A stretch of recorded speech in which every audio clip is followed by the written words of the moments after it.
Il est expert en la matière, la sexualité n'a presque plus de secret pour lui. Normal puisqu'il est gynécologue. Attiré au début par la cardiologie, Dr Daniel Kouédou a fini par jeter son dévolu sur la gynécologie. Cette branche de la médecine qui n'a pas encore suffisamment d'adeptes au Sénégal, peut-être parce que ce métier est intimement lié à l'intimité, surtout celle des femmes.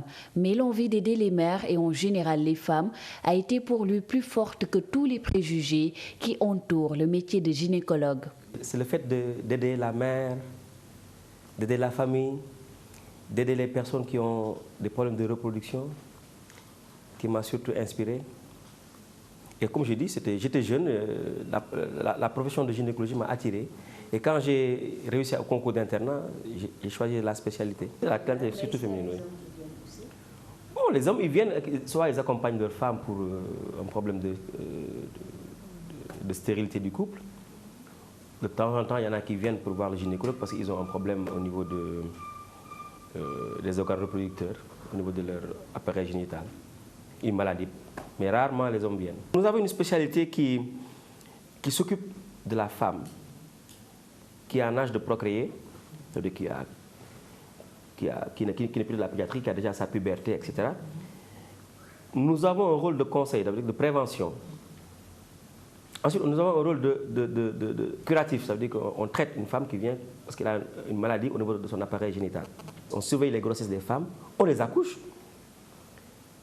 On n'est pas très nombreux au Sénégal, nous sommes une centaine de gynécologues pour 12 millions d'habitants, je pense, et les femmes font au moins 50% de la population.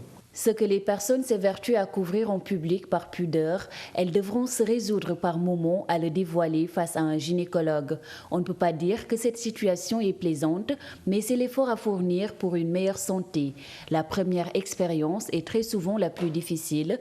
La patiente prend généralement son courage à deux mains, mais au final, elle se fait une raison et comprend que c'est juste une consultation, comme toutes celles pratiquées par les autres médecins. Dr Daniel Kouédou s'applique de son côté à rassurer et mettre à l'aise ses patientes. Pour ce faire, il y va avec beaucoup de tact et de doigté. Il use d'un langage particulièrement rassurant et évite certains gestes ou mots déplacés face à elles. Ça, c'est le premier contact n'est jamais facile dans tout métier, hein. Surtout quand on vient confier son intimité à quelqu'un. Il faut. Mais je les écoute. J'ai un visage peut-être qui inspire confiance. Je les écoute, je suis calme, je leur pose des questions simples. Elles vont rester pudiques, je leur dis s'ils doivent aller dans la salle de consultation, je reste dans mon bureau. Elles se déshabillent, elles mettent une tenue avant que moi je ne vienne. Je ne les regarde pas dans les yeux, par exemple. Je les écoute, voilà. Je pense que l'écoute, c'est l'accueil. Déjà, l'accueil, c'est au niveau du secrétariat. Ensuite, ils rentrent dans le cabinet. Il y en a qui rentrent, ah bon, je ne pensais pas qu'il était si jeune. Mais de plus en plus, il y a des jeunes gynécologues qui sont, et c'est normal, nous sommes la relève d'ici 10 ans. Gynécologue, homme ou femme, qui choisir? La question se pose bien souvent, mais la réponse ne semble obéir à aucune logique. Tout est question de feeling. Si certaines femmes n'imaginent pas consulter un gynécologue du sexe opposé, d'autres paraissent plus à l'aise avec ces hommes spécialistes de la santé sexuelle. Mais pour certains maris, hors de question qu'un homme fasse une consultation gynécologique à leur épouse. Moi, je pense que l'histoire de gynécologue homme ou femme, ça dépend de la personne qui vient. Il y en a qui sont plus à l'aise avec les gynécologues hommes qu'avec les gynécologues femmes. C'est vrai qu'on est dans un pays musulman où il y a des femmes qui sont assez pudiques, qui sont voilées, qui n'aiment pas venir voir les hommes parce que c'est comme si... C'est surtout le mari qui ne veut pas que la femme aille voir les gynécologues hommes. Je pense que le problème se pose là-bas. Souvent, c'est les maris qui sont réticents. Non, non, non, moi, il faut que vous allez voir un gynécologue, une gynécologue. Mais les femmes, souvent, ça ne pose pas de problème, je pense. Hein. Moi, je reçois des femmes voilées ici, et puis ça se passe très bien. Après, quand ils viennent, ils sont rassurés, ils voient quelqu'un qui est ouvert, en qui ils peuvent se confier, etc. Je pense que l'histoire de genre ne pose pas de problème en médecine. En périphérie, d'abord, il y a les sages-femmes qui sont dans les centres de santé. Je pense qu'elles peuvent mieux se confier aux sages-femmes qu'aux gynécologues. Les sages-femmes, si elles sont un peu dépassées, eh bien, elles doivent référer à un gynécologue si la pathologie les dépasse. Maintenant, il ne faut pas avoir peur des gynécologues. Je pense que c'est des médecins comme tout le monde, c'est des spécialistes de la femme. Donc, les femmes vont toujours, elles y trouveront toujours l'intérêt de venir voir un gynécologue.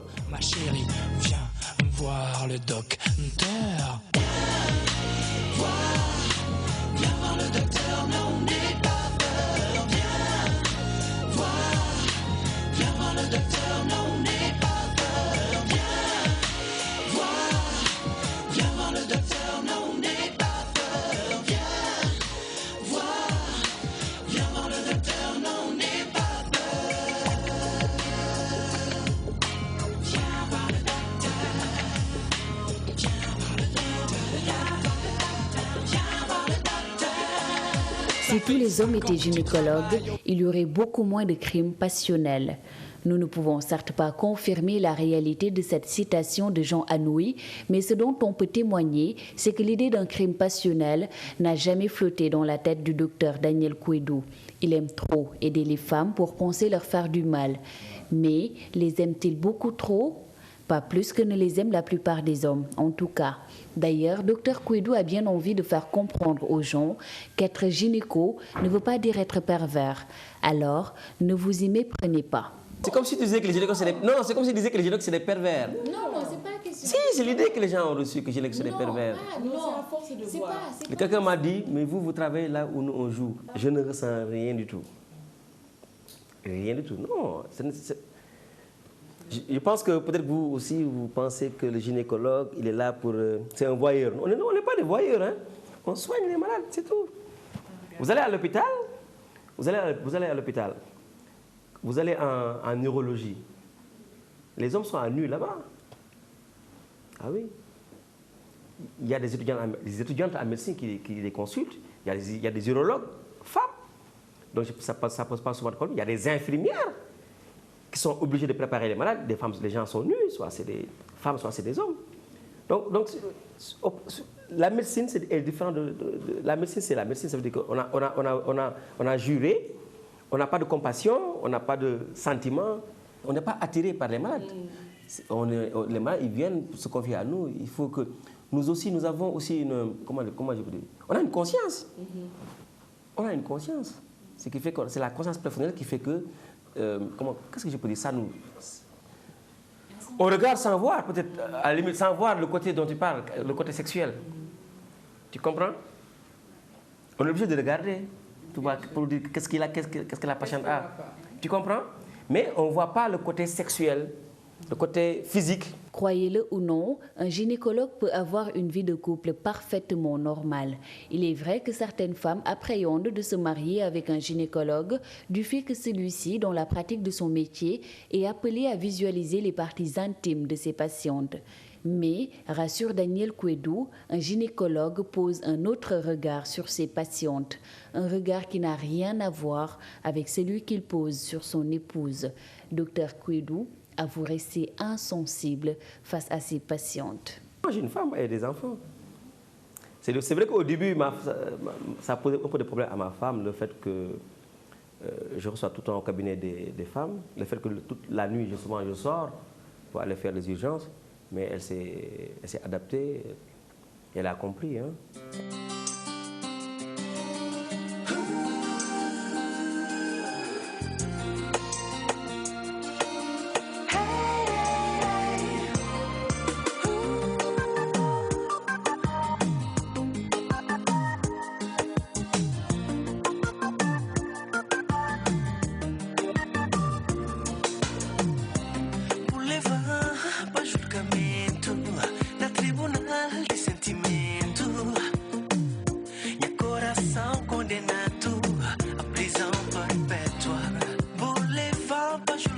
À l'écoute de cette chanson très douce et romantique de Philippe Montero, Daniel a bien du mal à se retenir de danser.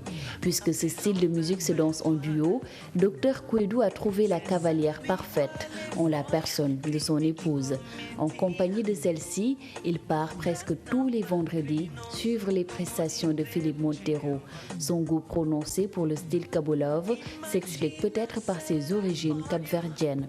La quarantaine révolue, Dany possède encore une forme athlétique. Il fait régulièrement de la marche et du jogging. En fervent chrétien, il se rend tous les dimanches à l'église, accompagné de son épouse et de leurs 2 garçons. Oh yeah,